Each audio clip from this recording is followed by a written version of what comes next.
I've got something, but I'm going to say what I've got till this afternoon. I'm going to need time on that. But I'm going to talk about that lighthouse as I heard in class. Why is that so important, guys, to have that light? I was up here for a time, and last night I was up here till about 1 last night. And I quit and I was headed home and I looked up and I thought, this is pretty neat. I got these lights I could see. Now, I used to head up here in the last class and we didn't have those lights and it was dark. I almost failed when I tripped. I couldn't see. So every night back then, as I left, I have to take small steps and I have to try and watch. And I tell you what I've seen. After it's dark, it's hard to walk because you can't see. And there's some people say, oh, it's not that bad. If you can't see, you can't see. If you can't see, it's what is hard to find your way. And I'm getting older, and if I fall, it hurts, y'all. It hurts real bad. And I don't like to hurt because I hurt enough, so I don't want to fall. But as I left last night, all around the church, we got these lights in. It's a hose on that side, right there. And I'm going to move it. I've been saying I'm going to move it. I'm going to move it back a little bit because I almost tripped on it 3 times. But at least I can see it. But how about in life, there are folks who can't see? If you can't see, guys, you can't see. And I hear folks say it all the time. What's wrong with those people? Why are they doing that? They can't see. If you can't see, you can't see. Who's here to help them see? Wait. No, let's stop. Let's stop for a second. What do we want them to see? Hey, the light, right? If they can see the light, if they can flip on that bulb, if they can accept that light, then they can see. But who's here to help them flip that switch? We're here to help them flip that switch. And some of those switches are hard to flip, and I'm going to talk about it. Hey, this afternoon, there are some switches that are hard to get folks to go and flip. But what are we to do in those situations? We're to be persistent.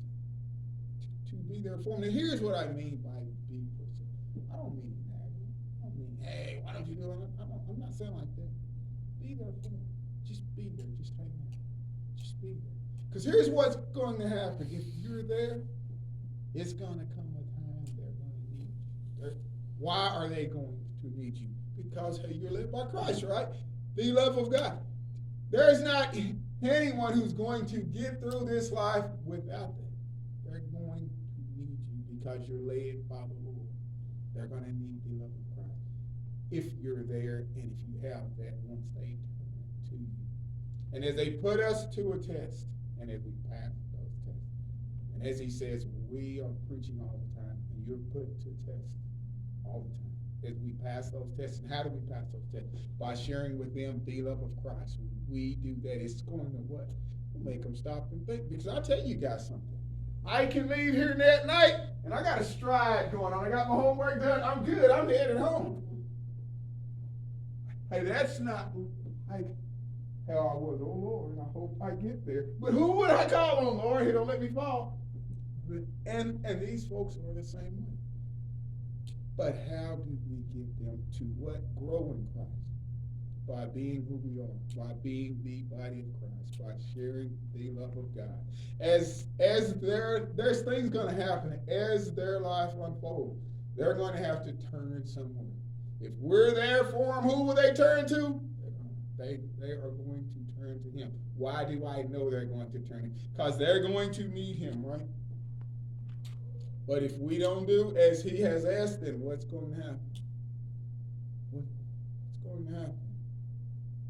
I don't believe that that's real. I don't believe it's so. I hear him saying it, but I can't feel it. There are a whole lot of folks out there who are like me, guys. I need to feel something. I need to know it's real. Some of us folks can say a lot of things. It says here that we are to what? To test everything. And believe me, I do. I test everything. I need to feel it. I need to know it's real. But how will they know it's real? What did the Lord leave us with? The love of Christ. If we just share that, That's going to make all the difference in the world. Why do I know that's going to make all this? That's why I stand before you up here today, hollering and screaming and talking and shouting. Because somebody showed me just that, the love of Christ. That's all we have to share, God. The love of Christ is what? The sport in itself. I can stand up here and preach every day. I could say I'm going to come in here for the next 75 days. I'm going to preach every single day. And I'm going to preach until this church is full. And I can preach for 75 days. And if I go out there and live and don't show anybody the love of Christ, then what good have I done? What will they say? Daryl's a liar. It's not so. I see how he lives. I see how he is. That's not real. That's what's happening to us, guys. That's what's happening. In times as such, and it's getting harder, and it's so much pearly, it's so much happening. What do we need to share? That love. That love. If we can share that, then it's there. And see, there's some people, I used to say as a kid, and I remember that, talk is cheap. I was an arrogant young man. Folks say a lot of things, but talk is cheap. I need to see it happening. When we show people the love of Christ, that's what the difference is. And in this time of year, in this Christmas season, we need to show it now more than ever. Why? Because some folks' mind, I don't have this. I need this. Here's what's going on in my life, and there's nobody here for me. If all we have to share is our time, let's share that. If all we have to share is a float, and I'm throwing all the candy I can throw. Let's do what you can do. Just do what you can do. Why do I say do what you can do? Hey, the Lord has put you where he wants you at, and he's gave you the things he wants you to have to share. Share what you have. Share what he gave you to share. Be who you are. Pray how you pray. Act how you act. Do what you do, but do it for him and not for you. Do it for him and not for you. That's what the difference is. That is what the true love of Christ. If we can share that, that's going to impact folks' lives. We look funny, we act funny, we talk funny, we are funny. God made us how he made us, to be who we are. Don't be ashamed of who you are, but be proud of who he is and what he has did for us. If we can show the world that, then what have we did? We've turned on that switch for him. We've helped him turn that light on. That's what we're here to do, to share the gospel. Hey, that light that she sang about in that song. We are to be their helper, their direction, their source. Be there. Just be there. And that's going to make all the difference in the world. That's all I got, guys. Thanks.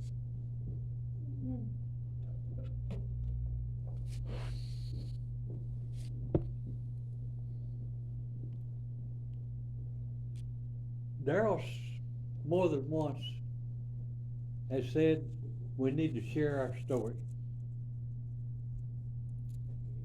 Right? Yep. Well, most of y'all know my story. And I'm not sure even Robert knows all of it.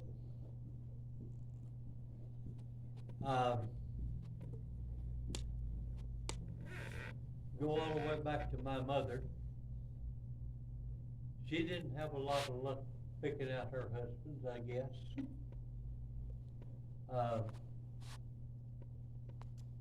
She married young. I say young. I think she was probably about 18. To a Boyd Chapman. And had several, I don't know how many, stillbirths. Then later on in life they found out was because Boyd had Rh negative blood and they didn't yet know what to do about it. After that marriage failed, she joined the WACS, W-A-C, Women's Army Auxiliary Corps. There she met and married my dad. And she hadn't been in the service a long time when her dad got sick enough that she determined she needed to resign from the service and go take care of him. But she was pregnant by then. She came back to Denison, and that's where I was born. I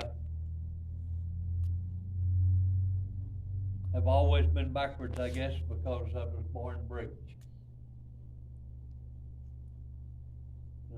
I guess I'm still backwards probably in a lot of ways. I was blue. I was almost dead. But they revived me, and whether that was for the good or bad, only God knows. I do not remember what I'm fixing to relay to you. I only remember being told about it numerous times. Probably when I was about 3, and I'm not one of these people that has memories early in life. My memories start late. But Mother said I had she had the habit of cooking breakfast and then telling me to go wake up my grandpa for breakfast, and I'd go wake him up. Then one morning, I mean, this had gone on for quite some time, and then one morning, she told me to go wake him up for breakfast, and I said no.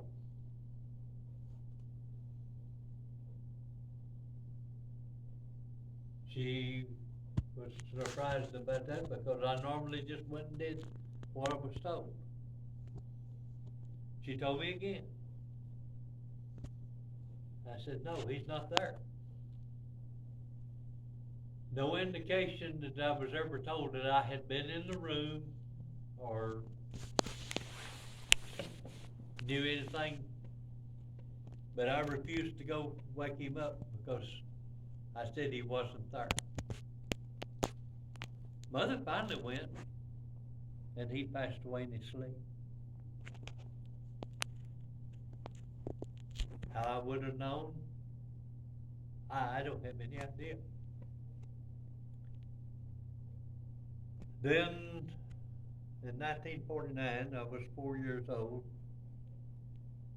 late summer, early fall. The doctors had convinced Mother that she would be better off in a drier climate because of her asthma. They recommended that she move to Phoenix, Arizona. So we started out for Phoenix, what they call hitchhiking. We walked except when we called a ride. I do remember that we stopped near Lubbock, near Amarillo, not Lubbock, near Amarillo, and Mother pulled bowls of fall there, full of cotton. And I remember some about that. It's my first memories, actual memories. And after we'd been there a while, she'd earned a little bit of money, we went on to Phoenix. We got to Phoenix in time for her to get a job pulling cotton out there. The tallest cotton I can never remember seeing. But some of that cotton was tall enough that you could pull the cotton off of it standing straight up. I do actually remember that. There, Mother met and married Fred Mitchell.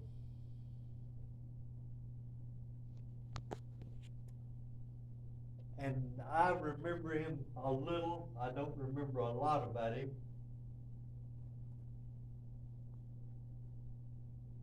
But then her health deteriorated. The dry climate was not good for her. She determined she had to come back to Texas. The plan was that she and I would come on, and Fred would he said he had some business he had to finish up and he would follow us shortly.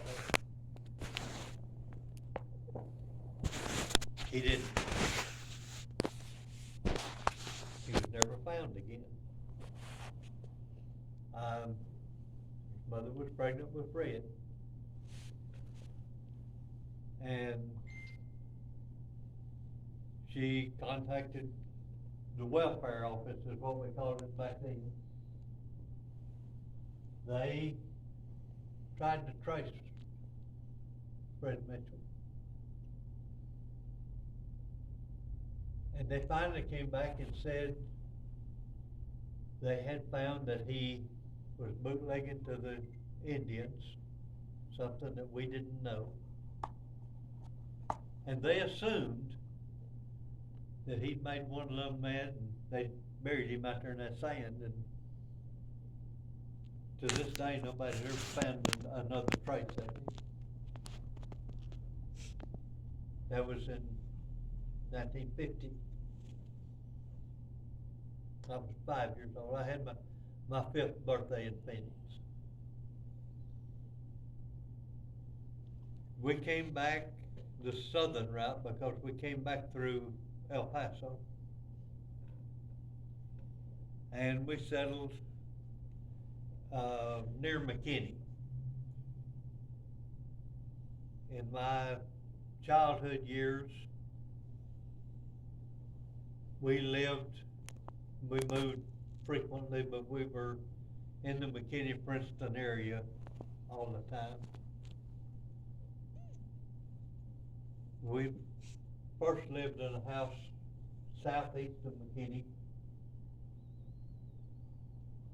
Fred was born in January of '51, and I had chicken pox.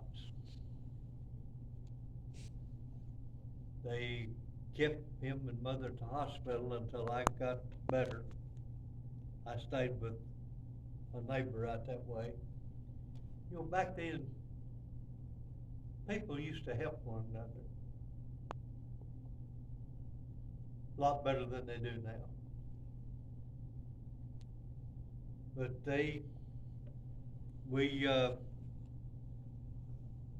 let's see, I liked 2 months being 6 years old when Fred came home from the hospital.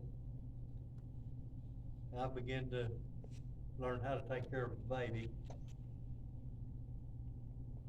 Change his diaper, whatever he needed. Mother had got signed up on welfare, and we received a few dollars each month from that, enough to buy a few groceries, and it wasn't much, but it was helpful. And then she could still work from time to time, hoeing, picking okra, picking cotton, whatever was available at that time of year. And I took care of Fred, my little brother. I don't remember exactly how old I was. I think I must have been about 10. Mother spent 5 weeks in the hospital. And I took care of my little brother by myself for that 5 weeks. Went to the hospital to see mother a few times during that, but mostly I was taking care of my brother.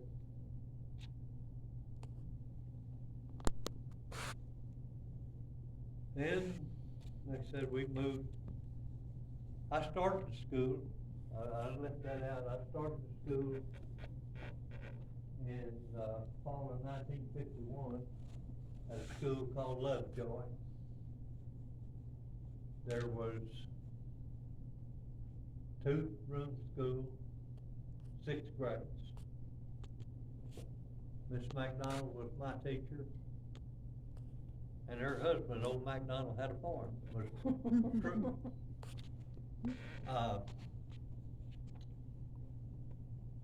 My teacher had 3 grades, 1st, 2nd, and 3rd. Another teacher had fourth, fifth, and sixth, and that's as far as Lovejoy went. You had to go to McKinney after that. But Miss McDonald didn't have time to put up much foolishness, teaching 3 grades and all in one room. So when one of us got out of line, she corrected it quickly with her paddle. Me and another fella, a young man, got into it. She spanked us. That took care of that. His name was Arthur Hillary, and I've forgotten his last name now, but he was a cousin of Lois's, I found out many years later. Anyway, throughout grade school, we'd moved several times. I had went to several different schools in McKinney and in Princeton. Remember when, I don't know, wasn't too long after Mother had been in the hospital for those 5 weeks, we moved to Princeton in what was a prisoner of war camp. Of course, the prisoners were gone by then, but that's what it was built for, and it was the cheapest place we could find to live right then. Me and a young feller got into it after school one evening, and I came home to get the 22. I gonna fix him. I thoroughly intended to go back and get him. Mother wouldn't let me.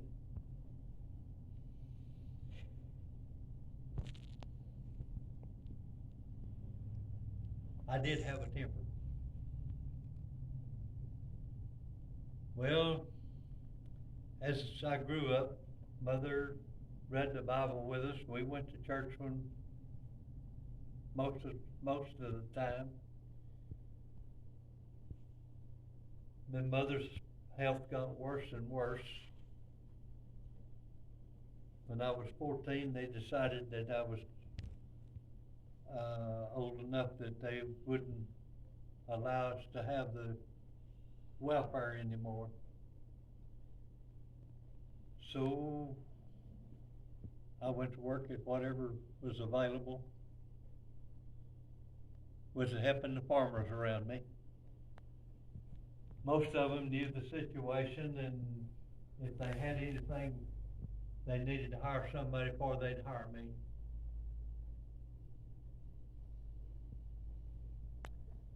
I wanted to quit school and work. Mother asked me to finish high school. I respected her enough that I found a way to do that. There were some weeks I went to school 2 days. There were some weeks I went to school 3 days. There wasn't any weeks I went to school full time. I know with the laws the way they are now, that would not be possible, but I didn't make good grades in some of the classes. Always made good grades in math. I worked with all the different farmers. One of the local dairies hired me one day each week to clean out the holding pen. Use their tractors and equipment and rake all the excess manure out. And then a different tractor had a front end loader on it. I loaded it up on a manure spreader, and I'd take it out in the field and spread it. That was one of the jobs I had for the director. Anyway, I got through high school. The night I graduated from high school, I had been dating Lois at that time approximately 15 months. And that night I asked her if she would marry me.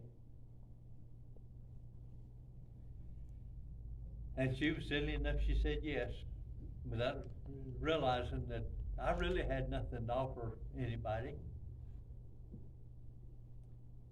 But we didn't get married right away, we waited. We waited 15 months, during which time I went to work in Dallas at Square D Electric. And I was making $2 an hour, if I remember right, it's roughly $2 an hour. That was enough, I could still support Mother and Fred, and I could have a home for Lois and me. You can't do much on $2 an hour anymore, but times have changed greatly since the early 1960s.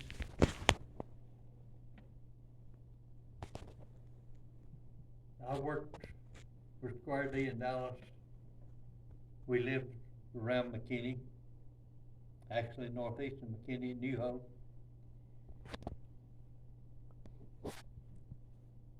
I lived there. I worked in Dallas for nearly 3 years, I guess. I was working down there when Nancy was born. She was born 15 months after we got married.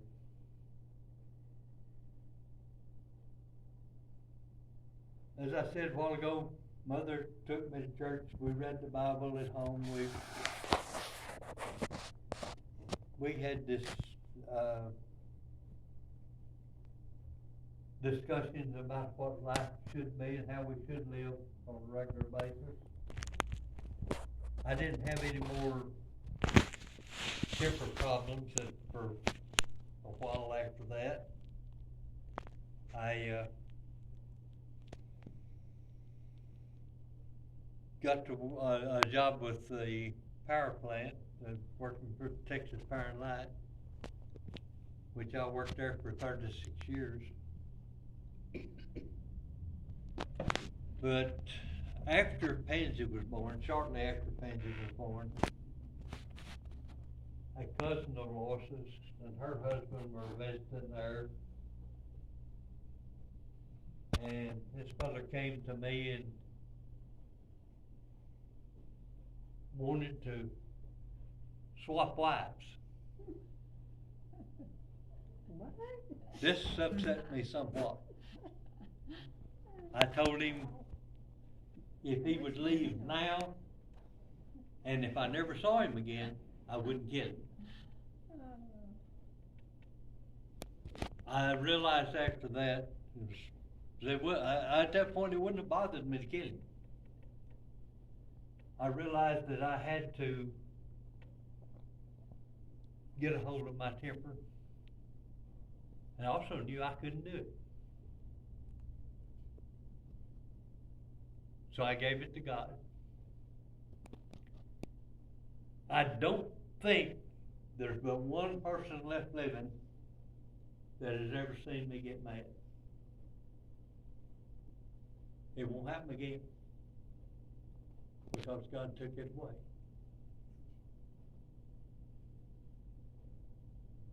And that's one thing I need to praise God for regularly. Because I could have easily wound up in prison instead of where I am. But all the way back at 12 years old, I had decided that it was time for me to get saved. And it's not something you decide on your own. I walked the aisle and told the preacher, and he had me sit down, and they wrote my name on this card, and they took down my information, and he didn't say anything to me about praying. Maybe he intended to, because we moved shortly after that. I started going to a different church. I walked the aisle and told the preacher I had been saved, but I hadn't been baptized, so he baptized me. Still didn't question it, tell me what I should have done, or ask me if I had asked for forgiveness. I spent 13 years thinking I'd been saved when I hadn't. And when I was 25, it was actually just before I turned 25, it was my one weekend a month off. I was in the yard, working on Saturday afternoon, and just about as clear as us talking, I was told I needed to go to church the next morning. We went to church, but not regularly at that time. I'd been going to, we lived in Exeter then, I'd been going to church there. And that Sunday morning, the pastor preached on people who were church members and had never been saved. And the Holy Spirit told me very plainly, he wasn't talking to the rest of that group, he was talking to me.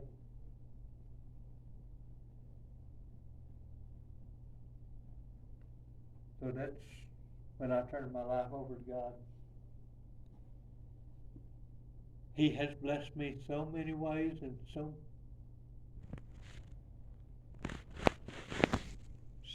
much. I'm not filthy rich. I think I'd be worse off if I was.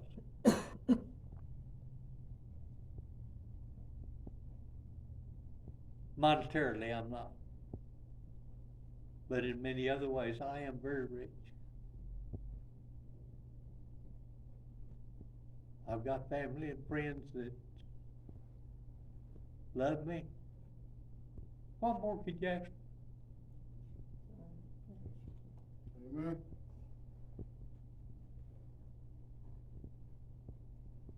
Since that time, I have tried to live for God. And I fail. Like most people, I fail sometimes. When Pansy was 12, the best we can figure out, because I've questioned her, trying to figure out exactly when it happened. My brother-in-law Roger had a revival, a layman's revival. He had a different layman preach each night. And when he called me and asked me if I would be one of the ones, I knew instantly that I should, and that I should speak on prayer. And I did. And Roger says that God told him then that I was supposed to surrender to the ministry. But God didn't tell me then. When I was working in Irving, a year or so before Lois passed away, God told me to prepare to speak in churches where the pastor had to be gone. He was on vacation, had to be in the hospital, whatever reason. And I spoke back in Ambrose. I spoke at the church in Irving. And I filled in here some. Then Brother Ray took the job driving a truck, and I began to be the speaker here every other week. And then when he resigned and left, and the church asked me to become the pastor here, I still hadn't felt that God told me to do that. So he left in May. At the end of August, I finally felt that God wanted me to go ahead and be the pastor here, and I told the church, and it was arranged that I would, be ordained and become the minister here at, the first Sunday in September. And that was how many years ago? I was 8. That was in 11? So I Because remember. Lois passed away in 10, that was in Mhm. 11. So I've been pastoring here that long, and I've not been I don't think I've been a good pastor, but I think I have done some things that God told me to. I think one of the biggest things God wanted me to do was encourage Darrell to get started. But anyway, those of you that know me now probably didn't realize I had a temper. But before I gave it to God, I did. I imagine I would have wound up in prison if I hadn't have done that instead of here. And it's well past our usual dismissing time. Robert, would you dismiss us from prayer? Lord, we just want to thank you for the words we've heard today, Lord. Lord, just let everyone take the messages and go out in the world, Lord, and implement them, Lord. In your name, amen. Just